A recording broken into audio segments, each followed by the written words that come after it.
August 22. நமது அனுதின மன்னா ஊழியங்களின் வாழ்த்துக்களுடன் இன்றைய நற்செய்தி. தேவனுடைய நித்திய திருச்சபை. இன்றைய வேதவாசிப்பு எபேசியர் 2 அதிகாரம் 14 முதல் 22 வரையுள்ள வசனங்கள்.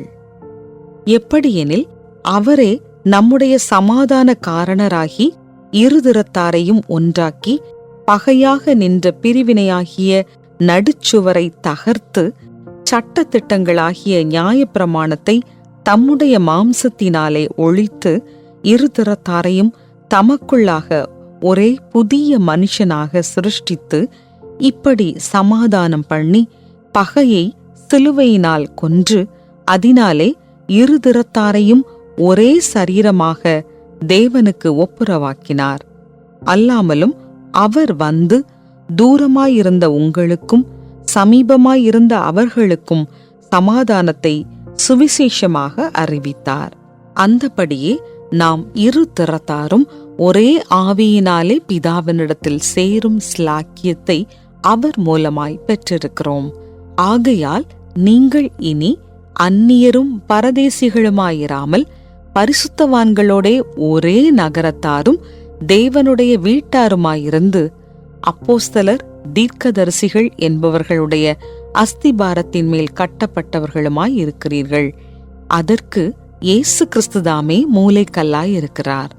அவர் மேல் மாளிகை முழுவதும் இசைவாய் இணைக்கப்பட்டு கர்த்தருக்குள் பரிசுத்த ஆலயமாக எழும்புகிறது. அவர் மேல் நீங்களும் ஆவியினாலே தேவனுடைய வாசஸ்தலமாக கூட்டி கட்டப்பட்டு வருகிறீர்கள்.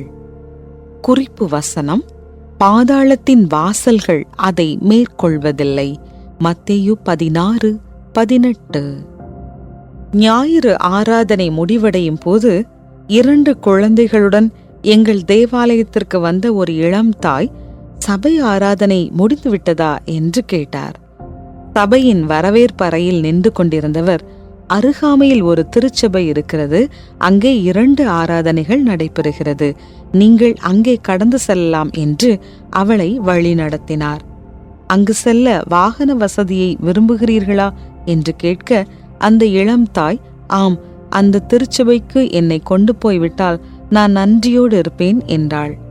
அவள் போன பின்பு அவளை வரவேற்ற அந்த நபர் சபை முடிந்துவிட்டதா என்ற அவளுடைய கேள்வியை மனதிற்குள் தியானித்து, தேவனுடைய சபை முடிவில்லாமல் எப்போதும் தொடரக்கூடியது என்று தன் இருதயத்தில் சொல்லிக் கொண்டாராம். ஆம், திருச்சபை என்பது உடைந்து போகக்கூடிய ஒரு கட்டிடம் இல்லை. ஆகையால் பவுல் திருச்சபையை குறித்து பதிவிடும் போது, நீங்கள் இனி அந்நியரும் பரதேசிகளுமாயிராமல் பரிசுத்தவான்களோடே ஒரே நகரத்தாரும் தேவனுடைய வீட்டாருமாயிருந்து அப்போஸ்தலர் தீர்க்கதரிசிகள் என்பவர்களுடைய அஸ்திபாரத்தின் மேல் கட்டப்பட்டவர்களுமாய் இருக்கிறீர்கள். அதற்கு இயேசு கிறிஸ்துதாமே மூலைக்கல்லாய் இருக்கிறார்.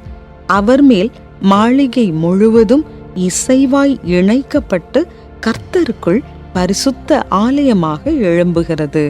அவர் மேல் நீங்களும் ஆவியினாலே தேவனுடைய வாசஸ்தலமாக கூட்டி கட்டப்பட்டு வருகிறீர்கள் என்று எழுதுகிறார்.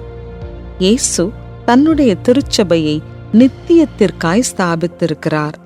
திருச்சபை இன்று சந்திக்கும் சவால்கள் மற்றும் போராட்டங்களுக்கு மத்தியில் பாதாளத்தின் வாசல்கள் அதை மேற்கொள்வதில்லை என்று அறிக்கையிடுகிறார்.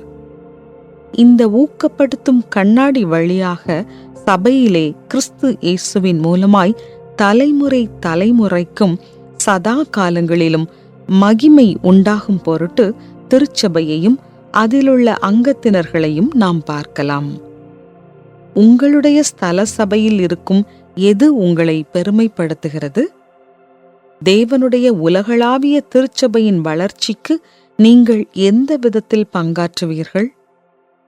அன்பான இயேசுவே, உம்முடைய திருச்சபையின் பகுதியாக உம்மீது என்னை கட்டும். ஆமென்.